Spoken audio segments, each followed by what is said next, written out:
بسم اللہ الرحمن الرحیم۔ السلام علیکم ناظرین۔ پاکستان کو اقتصادی بحران سے نکالنے کے لیے جو راہیں تجویز کی گئی ہے اس میں سر فہرست سی پیک اور چین کے ساتھ اقتصادی تعاون ہے، لیکن بدقسمتی سے جہاں ایک طرف گزشتہ چند سالوں میں سی پیک پہ حسب توقع کام نہیں ہو سکا، وہاں دوسری طرف چینیوں کو پاکستان کے اندر سیکیورٹی کے خطرات بھی لاحق ہیں۔ اس سے پہلے بھی واقعات ہوئے اور ابھی ریسنٹلی بشام میں چینی بھائیوں کو نامعلوم افراد کی طرف سے ایک خودکش حملے کا نشانہ بنایا گیا، اور بعض ذہنوں میں یہ خطرات پیدا ہوتے ہیں کہ کہیں چینی بھائی بھی ہمیں چھوڑ کے نہ چلے جائیں۔ آج کے جرگے میں ہم یہ جاننے کی کوشش کریں گے کہ سی پیک کا مستقبل کیا ہے، چینیوں کے ذہنوں سے ان خطرات کو نکالنے کے لیے اور چینیوں کی زندگی کے تحفظ کے لیے حکومت کیا کر رہی ہے، اور سب سے بڑھ کر یہ کہ لارجر کنٹیکسٹ میں حکومت کیا منصوبہ بندی کر رہی ہے کہ پاکستان کو اقتصادی ترقی کی راہ پر گامزن کیا جا سکے۔ ہمارے ساتھ گفتگو کے لیے موجود ہے وفاقی وزیر منصوبہ بندی اور مسلم لیگ نون کے مرکزی جنرل سیکرٹری جناب احسن اقبال صاحب، بہت شکریہ۔ بہت شکریہ جی۔ اور سب سے پہلے تو یہ تازہ جو ناخوشگوار واقعہ ہوا ہے بشام کا، اس سے پہلے چینی بھائیوں کے ذہنوں میں سیکیورٹی سے متعلق بہت زیادہ خدشات تھے۔ اس کے بعد آپ کیا سمجھتے ہیں کہ اس واقعے کے بعد وہ مزید نہیں بڑھ جائیں گے، اور کہیں ایسا تو نہیں ہوگا کہ ایک وقت خدا نخواستہ آ جائے کہ وہ کہیں کہ جی بس ہم اپنا بوریا بستر گول کر لیتے ہیں؟ دیکھیے، شکریہ سلیم صاحب۔ دیکھیے، سب سے پہلے تو میں یہ کہوں گا کہ ہم سب بہت رنجیدہ ہیں، اور چین کے جتنے افراد پاکستان کی ترقی کے منصوبوں میں کام کر رہے ہیں وہ ہمارے مہمان ہیں، اور حکومت اپنے شہریوں کو جو سیکیورٹی کور دیتی ہے اس سے کئی گنا زیادہ کوشش کرتی ہے کہ وہ ہمارے ان مہمانوں کو جو چین کے بھائی بہن ہیں ان کی سیکیورٹی کے لیے وسائل فراہم کرے۔ لیکن اس میں ایک جو چیلنج ہے وہ یہ ہے کہ سی پیک کوئی معمولی منصوبہ نہیں ہے۔ یہ اس خطے میں جیو پالیٹکس کو اور جیو اکنامکس کو بہت بڑے انداز میں متاثر کرے گا، اور یہی وجہ ہے کہ شروع دن سے اس کے خلاف ہمارے ہمسایہ ملک نے اور کئی مختلف عالمی لابیز نے نہ صرف پروپیگنڈا کیا بلکہ اسے سیبوٹاج کرنے کی کوششیں بھی کی۔ ایک انٹیلیجنس آفیسر ہمارے ہمسایہ ملک کا تو اس جرم میں گرفتار بھی ہوا، پکڑا بھی گیا۔ تو لہٰذا جو بھی کوئی ہائی ویلیو اسٹریٹجک پروجیکٹ ہوتا ہے اس کے ساتھ اتنا ہی رسک جڑا ہوتا ہے۔ میں ایک مثال دوں گا کہ جب ہم کراکرم ہائی وے بنا رہے تھے تو یہ ایک بڑی اسٹریٹجک ویلیو کی شاہراہ تھی جس نے پاکستان اور چین کو ہمالیہ کے پہاڑیوں سے اتنی دنیا کی اونچی ترین سڑک جوڑنا تھا۔ لیکن اس کی تعمیر کے دوران کئی 100 ورکر جو ہیں وہ ہلاک ہوئے، ان کی جان گئی، لیکن ہم نے اس منصوبے کو اس نقصان کی وجہ سے چھوڑا نہیں، کیونکہ ہمیں پتہ تھا کہ اس میں رسک ہے، لیکن یہ ایک بہت ہائی ویلیو پروجیکٹ ہے۔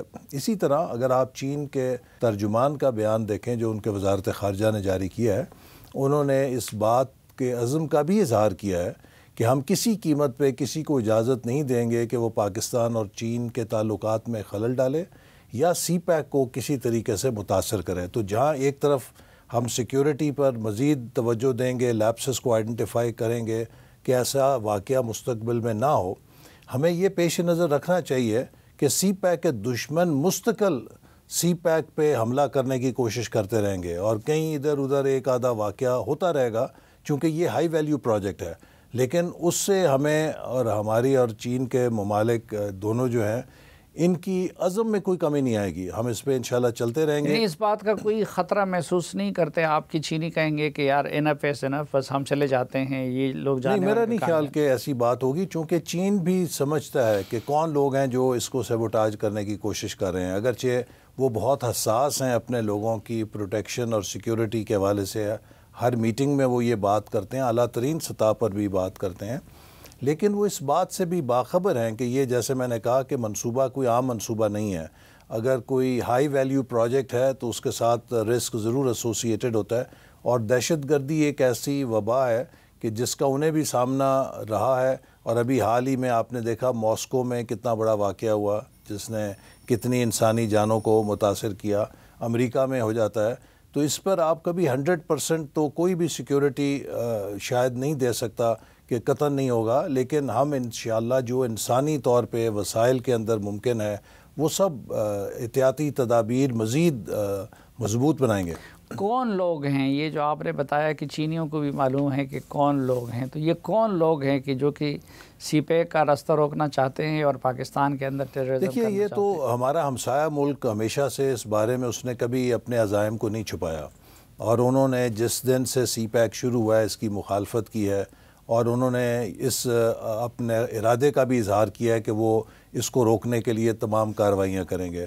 افسوس سے کہنا پڑتا ہے کہ ہمارے کچھ افغانستان میں گروپس جو کہ اس وقت ہندوستان کی پشت پناہی کے ساتھ پاکستان کے خلاف کارروائیاں کر رہے ہیں، اور مذہب کے نام پہ حیرت انگیز طور پہ کر رہے ہیں، اور وہ اعلی کار بنے ہوئے ہیں اس کھیل کا اور پاکستان کو نقصان پہنچانے کا، تو ان کے ذریعے ہمارا ہمسایہ ملک کر رہا ہے۔ اور اسی لیے اب ہماری حکومت نے افغان حکومت سے بھی یہ بہت پرزور مطالبہ کیا ہے کہ وہ افغانستان کی سرزمین کو پاکستان میں دہشت گردی کے لیے استعمال نہ ہونے دیں، اور ایسے گروپس پر حاوی ہوں یا ان کو کنٹرول کریں جو ان کی سرزمین کا فائدہ اٹھا کے پاکستان میں تخریب کاری کرتے ہیں۔ ٹی ٹی پی نے ڈس اون کیا ہے، لا تعلقی ظاہر کی ہے اس سے، اور افغانستان میں اگر کوئی گروپ ہے تو اس کی موجودگی کی بات کی جا رہی ہے، تو ٹی ٹی پی کے علاوہ اور کون سے گروپ ہو سکتے ہیں، یا حکومت کی انویسٹیگیشن کیا ہے کہ ٹی ٹی پی ہے یا کوئی اور ہے؟ اس کے حوالے سے ابھی انویسٹیگیشن جاری ہے، اور میں کوئی نام نہیں لینا چاہتا کسی کا، جس سے کہ انویسٹیگیشن جب تک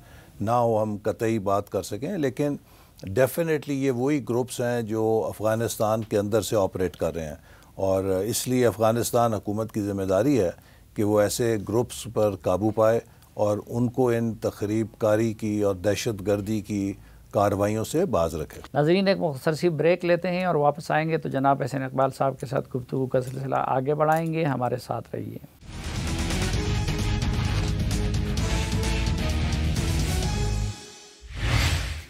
ناظرین آج کے جرگے میں ہمارے ساتھ ہیں وفاقی وزیر منصوبہ بندی جناب احسن اقبال صاحب۔ احسن اقبال صاحب، سی پیک اب ہے کس سٹیج پہ؟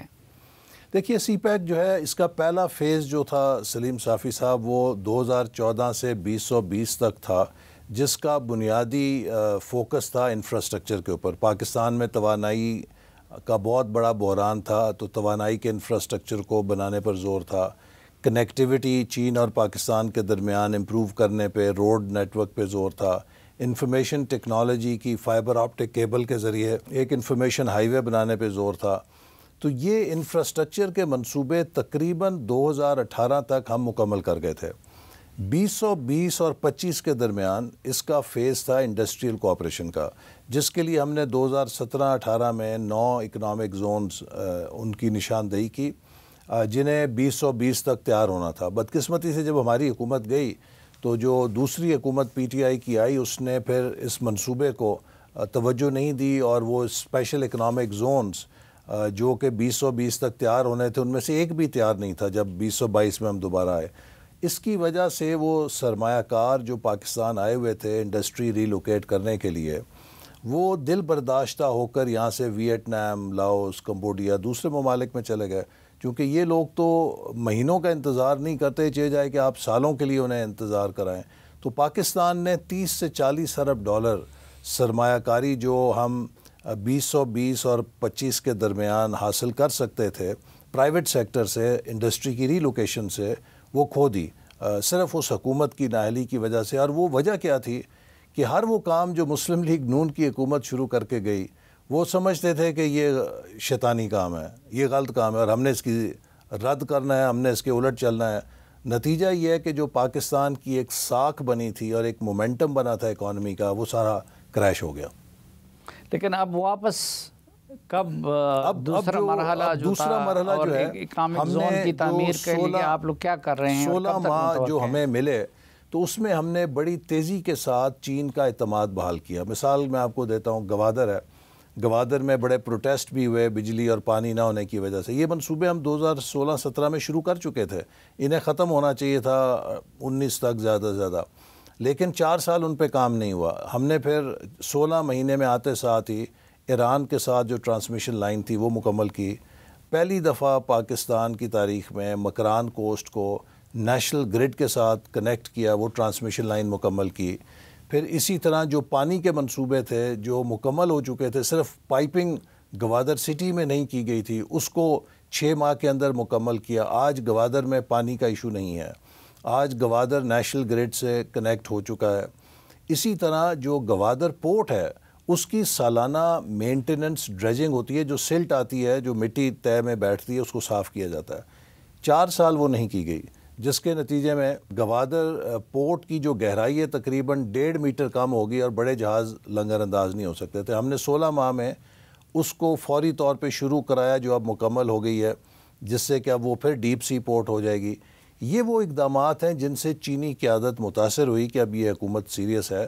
تو آپ کو یاد ہوگا کہ 1 اگست 2023 کو جب ہم نے سی پیک کی 10 سالہ تقریبات کا انعقاد کیا تو چین کے نائب وزیر اعظم آئے اور انہوں نے بہت برملا کہا کہ اب ہم فیز 2 کے لیے تیار ہیں، جس میں 5 نئے کوریڈور شروع کریں گے۔ پہلا کوریڈور ہوگا کوریڈور آف گروتھ، کہ کس طریقے سے ہم پاکستان کی اکانومی میں گروتھ پیدا کر سکتے ہیں۔ دوسرا کوریڈور آف لائیولیہوڈز، کہ روزگار کے ایسے منصوبے شروع کریں جن سے روزگار پیدا ہو۔ تیسرا کوریڈور آف انوویشن، ہم آپ کو پتہ ہے کہ ایک ڈیجیٹل دور میں آگے ہیں، تو پاکستان کی بھی بہت بڑی اسٹرینتھ ہے ڈیجیٹل اکانومی کے لیے، ہماری نوجوان آبادی۔ تو ہم ایک کوریڈور آف انوویشن لائیں جس میں ٹیکنالوجی اور انوویشن کو بنیاد بنائیں۔ چوتھا corridor of green energy, Pakistan میں سولر انرجی اور ونڈ انرجی کے بے شمار مواقع ہیں، اس میں تعاون کریں۔ اور پانچویں ہے کہ ریجنل علاقائی سطح پہ انکلوسیو ڈیولپمنٹ، کہ سی پیک کو ہم اس خطے میں دیگر ممالک کے ساتھ کیسے جوڑ کر اکانومیز کریٹ کر سکتے ہیں۔ تو یہ وہ 5 ان کی ترجیحات ہیں جو انہوں نے فیز 2 کے لیے ہماری جب حکومت ختم ہو رہی تھی نشاندہی کی۔ اب انشاءاللہ تعالی وزیر اعظم صاحب کا بھی دورہ چین متوقع ہے، اور اس سے پہلے میں بھی چین جاؤں گا تاکہ چینی قیادت کے ساتھ ہم ان 5 کوریڈورز کو عملی جامہ پہنانے کے لیے ورک پلانز بنائیں، اس کی تفصیلات کو طے کریں۔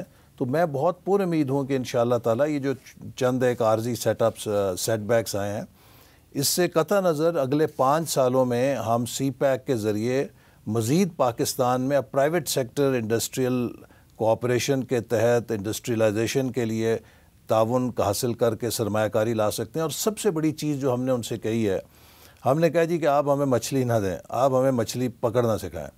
اور چین کی سب سے بڑی اسٹرینتھ اس کی ایکسپورٹ پرفارمنس ہے، اور پاکستان کی سب سے بڑی ویکنس ہماری ایکسپورٹ پرفارمنس ہے۔ تو ان سے ہم نے کہا ہے کہ آپ اپنے ٹیکنیکل جو ماہرین ہیں وہ ہمیں دیں، تاکہ وہ ہمارے ساتھ بیٹھ کے ہمیں ایکسپورٹ سیکٹر کو ڈیولپ کرنے میں مدد دیں۔ پاکستان کے مسئلے تب ہوں گے جب ہم 30 ارب ڈالر سے اگلے 7-8 سالوں میں 100 ارب ڈالر کی ایکسپورٹ پہ جائیں۔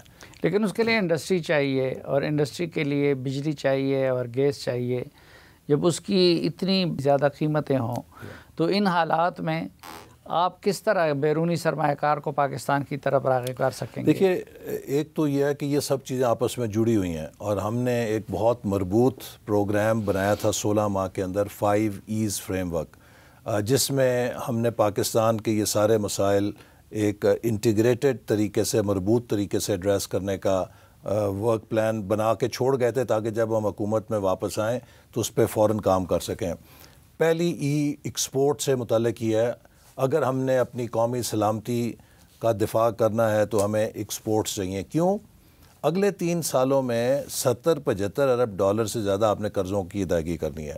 کیسے کریں گے؟ کیا مزید قرضے لے کے کریں گے، یا اپنے زور بازو سے کریں گے؟ اور اپنا زور بازو کیا ہے کہ آپ اپنی برآمدات سے ڈالرز کمائیں، یا اپنی ریمیٹنسز سے ڈالرز حاصل کریں، یا فورن ڈائریکٹ انویسٹمنٹ پاکستان کے اندر آئے۔ تو یہ ہماری سب سے پہلی ترجیح ہے۔ دوسری ترجیح ہے ای پاکستان۔ اس وقت صافی صاحب پوری دنیا ایک ڈیجیٹل ٹرانسفارمیشن سے گزر رہی ہے، آرٹیفیشل انٹیلیجنس ہے، روبوٹکس ہیں، بگ ڈیٹا ہے، اور بائیو ٹیکنالوجی ہے، نینو ٹیکنالوجی ہے۔ یہ سب نئی ٹیکنالوجیز پیداوار کے، چاہے زراعت ہے چاہے صنعت ہے، اس کے سارے کلیے تبدیل کر رہے ہیں۔ تو ہم پاکستان کو کس طرح ایک پاکستان، ایک ڈیجیٹل ٹرانسفارمیشن کتنی جلدی کریں، اس میں ہماری نوجوان آبادی ہمارا بہت بڑا ایک ایسٹ ہے۔ تیسری چیز ہے environment and climate change. Pakistan اس وقت دنیا کا 7واں بڑا ولنریبل کنٹری ہے کلائمیٹ ڈیزاسٹر کو. 2022 میں تقریباً $30 ارب کی ہمیں مار پڑی. یہ خطرات آگے اور بھی ہیں. سیلاب بھی آ سکتا ہے, ہیٹ ویو بھی آ سکتی ہے, گلیشیئر میلٹ ڈاؤن بھی ہو سکتا ہے, خشک سالی بھی ہو سکتی ہے. ان سب چیزوں سے نبٹنے کے لیے ہمیں اپنی صلاحیت پیدا کرنی ہے اور فوڈ اینڈ واٹر سیکیورٹی کو سیکیور کرنا ہے. اور اس میں ایگریکلچر کے اندر ہم چاہتے ہیں کہ گرین ریولوشن 2.0, جس کا مطلب یہ ہے کہ ٹیکنالوجی کے ذریعے ہم اپنی ایگریکلچر کو اس کلائمیٹ چینج سے کمپیٹیبل کریں, اسمارٹ ایگریکلچر کی طرف جائیں. چوتھی ای انرجی ہے جس کی آپ نے ابھی نشاندہی کی. دیکھیے ہمارا فنڈامنٹل پرابلم یہ ہے کہ ہم اپنی توانائی کے لیے بڑی حد تک امپورٹڈ فیول پر انحصار کرتے ہیں اور اس کی قیمت بہت زیادہ ہو گئی ہے. لہٰذا ہم نے پچھلے دور سے ہی ایک ٹرانزیشن شروع کی تھی کہ ہم سولر اور رینیوبلز کی طرف جائیں تاکہ امپورٹ پر انحصار کم ہو. تھر کول جو ہمارے پاس سستا کوئلہ ہے اس پہ زیادہ انحصار کریں. تو ایک چیز تو یہ ہے کہ ہم اپنی جو را مٹیریل کی کاسٹ ہے اس کو کم کریں, اس سے بجلی کی قیمت کم آئے گی. دوسری چیز ہے سرکولر ڈیٹ, کہ جو ہماری لیکیجز ہیں, جو ہماری انیفیشنسیز ہیں, ان کو ختم کریں. اس کے لیے اسمارٹ گریڈ, اسمارٹ میٹرز اور اس طرح کے آپ انٹرونشنز ہم پلان کریں کہ جس سے بجلی کی لیکیجز کو کم کیا جا سکے, انیفیشنسیز کو روکا جا سکے, گورننس بہتر کی جا سکے. ڈسکوز کی پرائیویٹائزیشن بھی اس میں ایک عمل ہے تاکہ وہاں پر جو انیفیشنسی ہے وہ ختم ہو. لہٰذا energy should be affordable, efficient اور ساتھ میں گرین انرجی. 5واں ای ہے ایکوٹی اینڈ امپاورمنٹ. دیکھیے آپ ترقی کریں, اگر اس کا پھل مساویانہ تقسیم نہیں ہوگا تو کوئی زلزلہ آ جائے گا, سوشل انریسٹ ہو جائے گی, پولیٹیکل انریسٹ ہو جائے گی. تو ساتھ ہی ساتھ ہم ٹارگٹ کر رہے ہیں کہ اس ملک میں جو ایکسٹریم غربت ہے اسے ختم کرنے کے لیے انٹرونشنز کی جائیں. اس میں ایک تو ہم نے 20 پسماندہ ترین اضلاع کی میپنگ کی ہے اور ان کے لیے ایک انٹرونشن کا پروگرام شروع کر رہے ہیں کہ اگلے 5 سے 7 سالوں میں وہ اوپر اٹھیں اور ایوریج کے قریب آئیں. دوسرے غربت کے 3 ڈرائیورز ہیں. ایک تعلیم ہے. دنیا بھر میں غربت ختم کرنے کا سب سے مستند فارمولہ ہے کہ غریب کے بیٹے اور بیٹی کو اچھی تعلیم دے دو, اس کی غربت ختم ہو جائے گی. لہٰذا ہم کس طریقے سے تعلیم کے ذریعے اپنے پسماندہ ترین علاقوں اور لوگوں کی غربت کو ختم کریں. پھر ہمارا غریب آدمی غربت کے ٹریپ میں ہے صحت کی وجہ سے. ہیپاٹائٹس ہر تیسرا چوتھا بندہ شکار ہے. جس کو ہیپاٹائٹس ہوتا ہے اس کی ایفیشنسی ختم ہے, اس کا بیماری کا خرچہ آ گیا. ڈائبٹیز, دنیا میں ہم اس وقت نمبر 1 ملک ہیں ڈائبٹیز اور ہیپاٹائٹس کے اوپر. ان دونوں کو ہم ٹارگٹ کر رہے ہیں کہ انیشیٹو کے ذریعے کہ اگلے 3 سے 4 سالوں میں ہیپاٹائٹس کو 0 کیا جائے. اسی طرح ڈائبٹیز کے خلاف ایک بھرپور مہم چلائی جائے جس سے لوگوں کی صحت بہتر ہو, غریب لوگوں کا علاج کا بل کم ہو. اور تیسری بڑی اہم چیز ہے پاپولیشن پلاننگ. دیکھیے پاکستان میں ابھی جو حالیہ مردم شماری ہوئی ہے, صافی صاحب ہم نے پاپولیشن کی بریک سے پیر اٹھا کے ایکسیلیٹر پہ رکھ دیا. یعنی کہ 1997 سے 2017 تک ہمارا گراف نیچے آ رہا تھا. 2017 اور 23 کے درمیان جو مردم شماری ہوئی ہے اس میں ہماری شرح آبادی بڑھنے کی بڑھ گئی ہے, ایکسیلیٹر پہ آ گئے ہیں. یہ ایک بڑا تباہ کن چیز ہے, چونکہ آپ جتنی بھی ترقی کریں گے اگر آبادی اس سے دگنی بڑھ رہی ہے تو آپ کی وہ ترقی ضائع جائے گی. تو لہٰذا پاپولیشن پلاننگ کے پروگرام کو صوبوں کے ساتھ مل کے افیکٹو کیا جائے تاکہ لوگ کوالٹی آف پاپولیشن پر آئیں. دیکھیے یہ پرانا جو جنگوں کا زمانہ تھا جب افرادی قوت میٹر کرتی تھی, جب آپ میدان کے اندر جس کا جتنا بڑا جتھا تھا اس کی اتنی بڑی طاقت تھی. اس وقت یقیناً افراد کی تعداد پہ پریمیم تھا کہ کس کے پاس کتنا بڑا جتھا ہے. آج کا دور فزیکل پاور کا نہیں ہے, برین پاور کا ہے.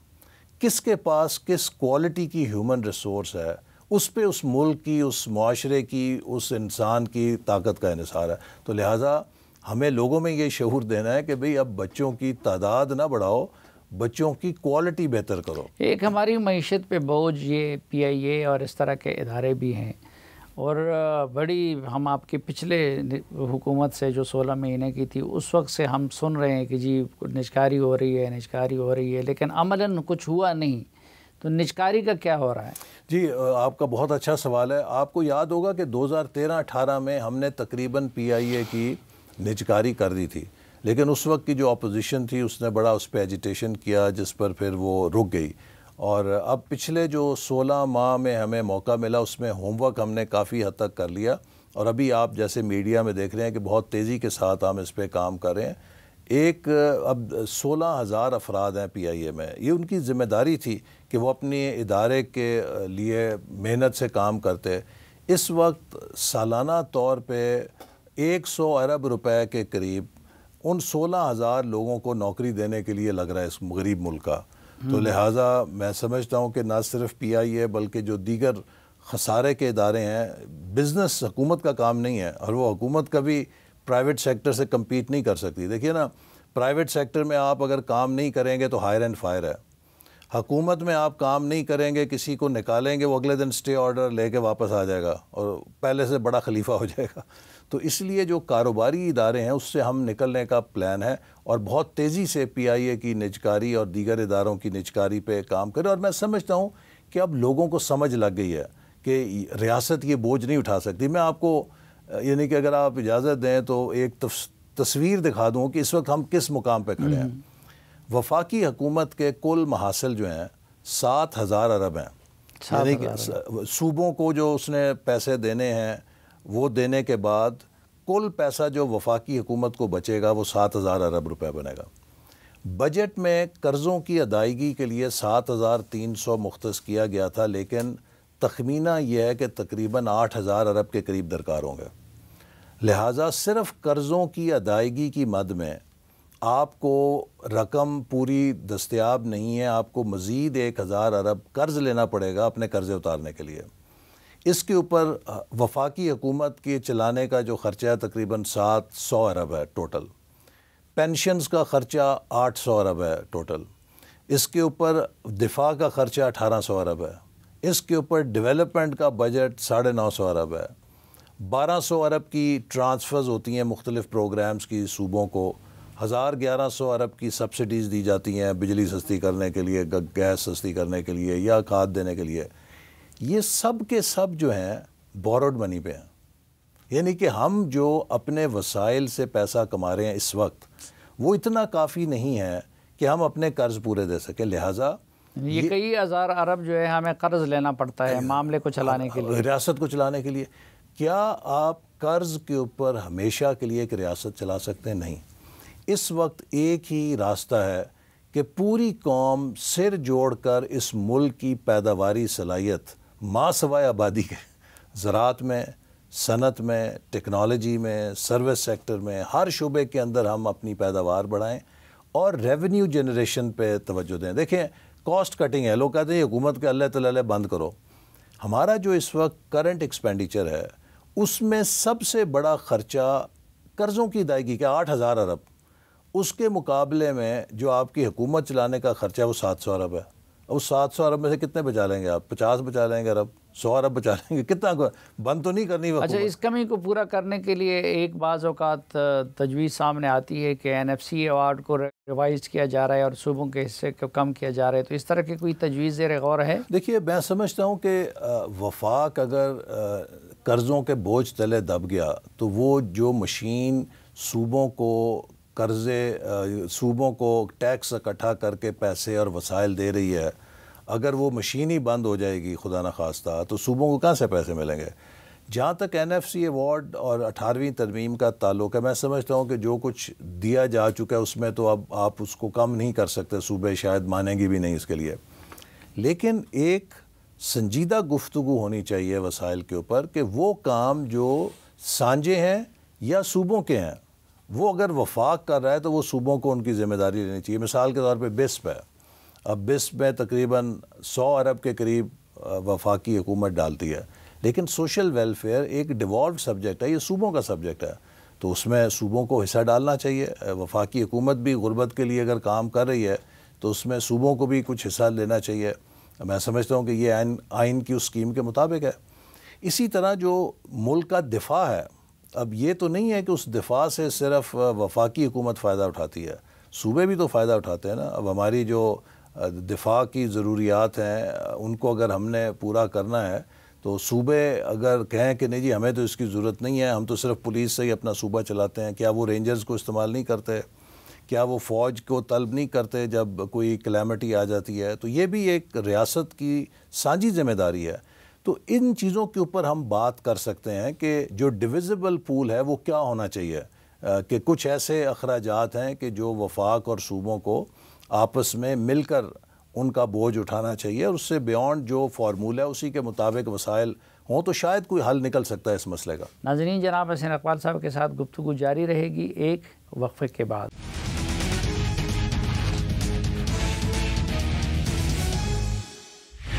ایک بار پھر خوش آمدید آپ کو جرگے میں۔ آج کے جرگے میں ہمارے ساتھ ہیں جناب حسین اقبال صاحب۔ حسین اقبال صاحب، عام تاثر یہ کہ کیا بڑے میاں صاحب جو ہے وہ موجودہ جو سیاسی بساط ہے اس پہ خوش نہیں ہیں؟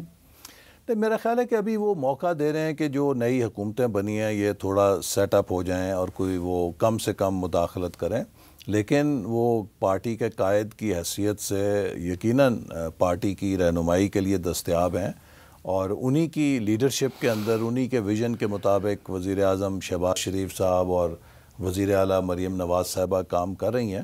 تو یہ درست نہیں ہے کہ نواز شریف صاحب کسی طرح بھی پالیٹکس سے پیچھے ہٹ گئے ہیں یا وہ کوئی دلچسپی نہیں لے رہے، وہ موجود ہیں، اور پارٹی کے لیے ان کی جو لیڈرشپ ہے ایک سرمایہ ہے کہ بڑا ایکسپیرینس ہے ان کے پاس، ہم ان سے رہنمائی لیتے رہتے ہیں۔ یہ بات غلط ہے کہ کیا وہ لندن واپس جا رہے ہیں؟ ہاں، میرے علم میں ایسی کوئی بات نہیں ہے، پتہ نہیں یہ کہاں سے آئی ہے، لیکن کوئی ایسی ہمارے علم میں نہیں ہے کہ وہ واپس جا رہے ہیں، وہ ادھر ہی ہیں اور پاکستان میں موجود ہیں، پاکستان میں ہی موجود رہیں گے۔ اور پارٹی کے اندر اختلافات کی بات کی جا رہی ہے کہ جی دو سوچیں پیرالل چل رہی ہیں، یہ بات درست ہے؟ کوئی ایسی میں نے تو نہیں دیکھی۔ ہماری جو سینئر لیڈرشپ کی میٹنگ ہوتی ہے اس میں بڑی یکسوئی ہے، اور وہ یکسوئی یہ ہے کہ یہ جو ذمہ داری ہم نے اٹھائی ہے اس میں ہم نے ڈیلیور کرنا ہے، اور اس میں ہم نے کامیاب ہونا ہے۔ ناکام ہونا از ناٹ این آپشن، چونکہ اگر خدا نخواستہ ہم ناکام ہوں گے تو اس کی قیمت صرف ہم بحیثیت سیاسی جماعت ہی نہیں ادا کریں گے بلکہ پورا ملک کرے گا، اور اس کے لیے میں سمجھتا ہوں کہ اب وقت آ گیا ہے کہ ہم سب بیٹھ کر اس بات کو محسوس کریں کہ پاکستان اگر پیچھے رہا ہے اس لیے نہیں کہ ہمارے پاس منصوبے اچھے نہیں تھے۔ میں خود ویژن 2010 ویژن 2025 جیسے منصوبوں سے منسلک رہا، دنیا نے جن کی تعریف کی، لیکن کیا تھا ہم ان پہ امپلیمنٹ نہیں کر سکے پولیٹیکل انسٹیبلٹی کی وجہ سے۔ آپ دیکھیے بھارت نے ٹیک آف کیا، 10 سال منموہن سنگھ کے، 10 سال مودی کے، وہ ٹیک آف کر گیا۔ بنگلہ دیش میں 15 سال حسینہ واجد کے، وہ ٹیک آف کر گیا۔ مہاتیر صاحب 22 سال رہے، وہ ٹیک آف کر گیا۔ میں نہیں کہتا کہ 20 سال آپ حکومت رکھیں، لیکن کسی بھی کامیاب ملک کی کوئی ایک مثال نہیں ہے کہ جہاں پر پالیسیز کو اور سیاسی حکومت کو 10 سال سے کم عرصہ ملا ہو اس پالیسی کو چلانے کے لیے اور وہ ٹیک آف کر گیا ہو۔ نہیں، ہم نے جو یہ میوزیکل چیئر رکھی ہے، ہم ڈیولپمنٹ کو ایک T20 کی فارمیٹ میں کھیلتے ہیں۔ ڈیولپمنٹ ایک ٹیسٹ میچ ہے کہ اس میں آپ کو پیشنس کے ساتھ چلنا ہے۔ اب الیکشن ہو گیا، اب 2029 تک سب لوگوں کو اپنا اپنا کردار ایوانوں کے اندر ادا کرنا چاہیے۔ پیپلز پارٹی اور آپ لوگ اکٹھے 5 سال چل سکیں گے؟ میرا خیال ہے کہ اس میں کوئی ایسی نہیں ہے وجہ کہ ہم آپس میں نہ چل سکیں۔ دیکھیے، پہلی بات یہ کہ پیپلز پارٹی اور PMLN کا اس وقت کوئی ڈائریکٹ کانفلکٹ نہیں ہے۔ اتفاقاً جو بھی اس وقت مینڈیٹ ہے اس میں ہم ان کے ساتھ کمپیٹیٹر نہیں ہیں، وہ ہمارے ساتھ کمپیٹیٹر نہیں ہیں، سو ایک کانفلکٹ آف انٹرسٹ نہیں ہے سسٹم میں۔ دوسرا یہ کہ وہ ایک پرانی آزمودہ جماعت ہیں، انہیں بھی پتہ ہے کہ پاکستان میں پولیٹیکل انسٹیبلٹی کی کیا قیمت ہوگی، اور اگر ان کی وجہ سے یہ پیدا ہوگی تو ان پہ اس کا ملبہ بھی گرے گا۔ اور میں سمجھتا ہوں کہ یہ جو حکومت ہے انشاءاللہ 5 سال پورے کرے گی، اسمبلی 5 سال پورے کرے گی، اور PTI جو کہ اب 8 فروری کے بعد اس نے حلف اٹھا لیا، CM PM کا الیکشن لڑ لیا، اسپیکر ڈپٹی اسپیکر بنا لیے، الیکشن لڑ لیا، عملاً تو نتائج تسلیم کر لیا نا۔ اب بجائے یہ کہ بلا وجہ وہ سڑکوں پر ملک سے باہر ملک کے خلاف کیمپیننگ کریں، ان کو چاہیے کہ اب اسمبلی کے اندر اپنا کردار ادا کریں۔ خیبر پختونخوا میں مینڈیٹ ہے، اسے پاکستان اگر ان کے پاس صلاحیت ہے تو بتائیں کہ دیکھیں یہ تمام صوبوں سے بہترین ہم ڈیلیوری کر رہے ہیں۔ اگر وہ قومی اسمبلی میں ہیں، یہاں پر اپنی مثبت تنقید کے ساتھ ہماری رہنمائی کریں اور اپنا فرق لوگوں کو دکھائیں، لیکن گالم گلوچ کرنا، جوتے اسمبلیوں میں اٹھا کے مارنا چلانا، میں سمجھتا ہوں اس سے ہمارا شاید وہ نقصان نہیں کریں گے، خود کو ڈسکریڈٹ کریں گے۔ لیکن PTI تو سڑکوں پہ نکلنے کی بات کر رہی ہے اور وہ اس سے باز نہیں آ رہی ہے، تو آپ اس کو چیلنج نہیں سمجھتے؟ اور وہ اس کے ہوتے ہوئے کیا حکومت مدت پوری کرے گی؟ یہ حکومت کے سامنے بھی ایک چوائس ہوئے گی۔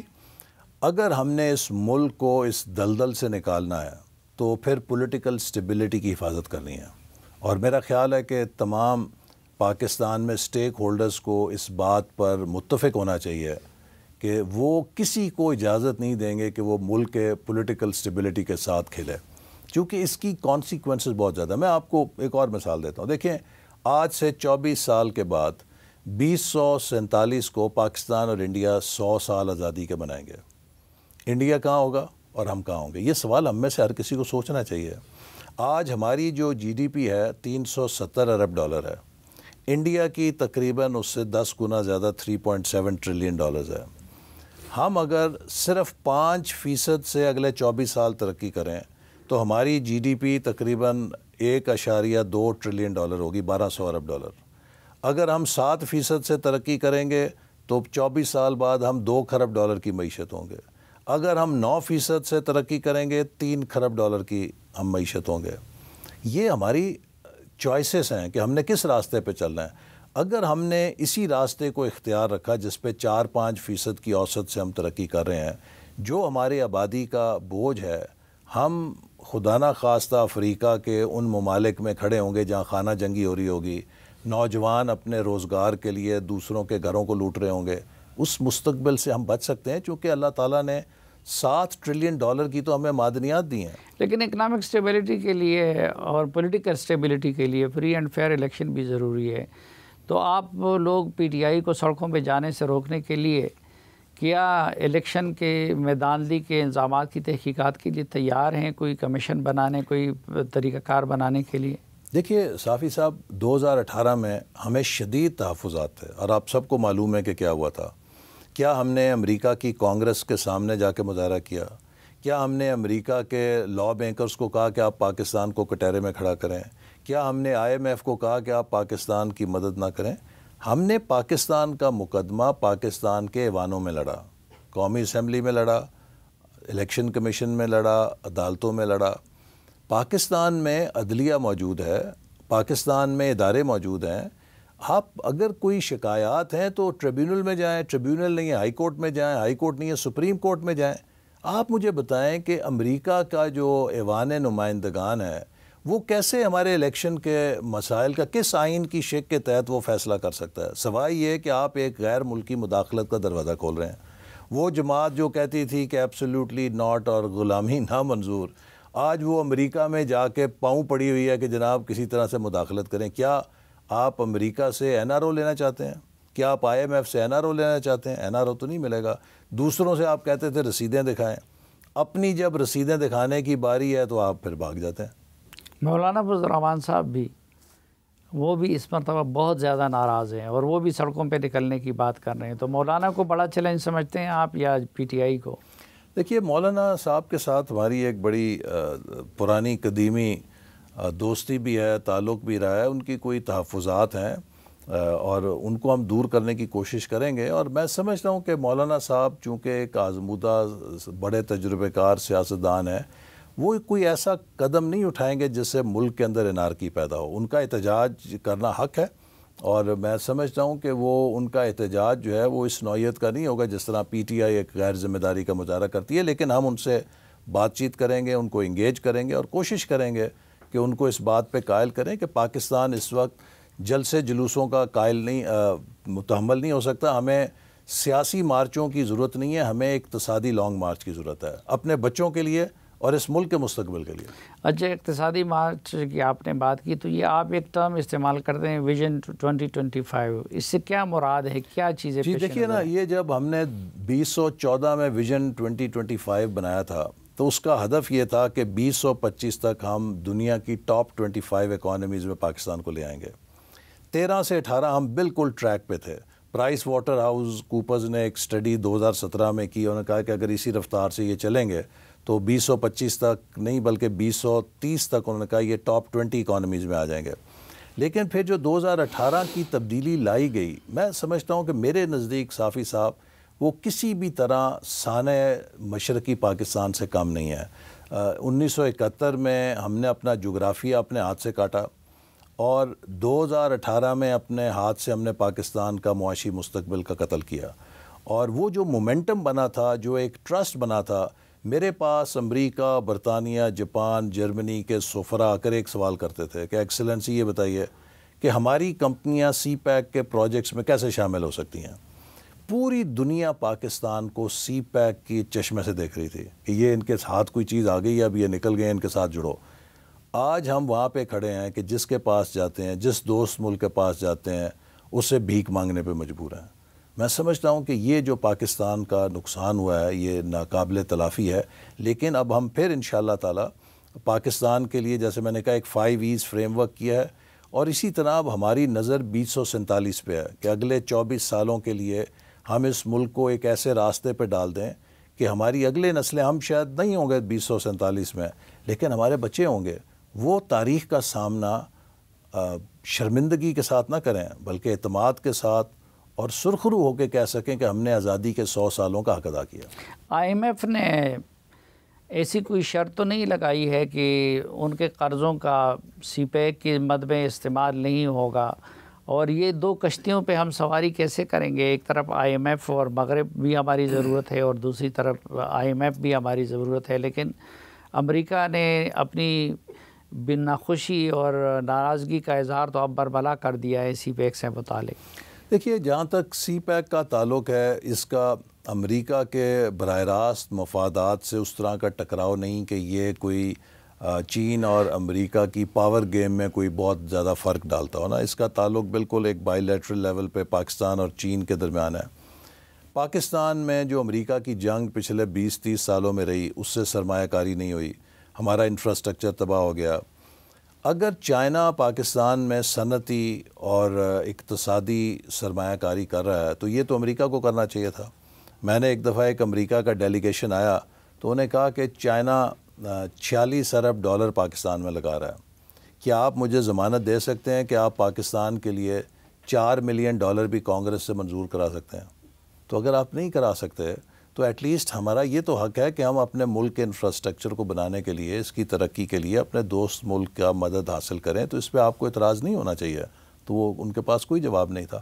اور اب جو سی پیک کا سیکنڈ فیز ہے، جیسے میں نے کہا، اس میں زیادہ thrust business to business investments کا ہے، تو لہٰذا وہ IMF کا جو ایک اعتراض ہوتا ہے کہ حکومت کے قرضے کیسے ہوں گے، اس میں اب حکومت کے قرضے نہیں ہیں، اس میں پرائیویٹ انویسٹمنٹ کو ہم زیادہ فروغ دے رہے ہیں اور اس کے ذریعے سیکنڈ فیز میں جائیں گے، تو لہٰذا ان میں کوئی ایسا مجھے ٹکراؤ نظر نہیں آتا۔ جناب احسن اقبال صاحب، وفاقی وزیر منصوبہ بندی، ہمیں وقت دینے کے لیے بہت شکریہ۔ ناظرین، اس امید کے ساتھ کہ پروگرامز سے متعلق اپنی رائے سے آپ ہمیں آگاہ کرتے رہیں گے، اور اس توقع کے ساتھ کہ آپ جہاں بھی رہیں خوش رہیں، آج کے جرگے سے اجازت دیجیے۔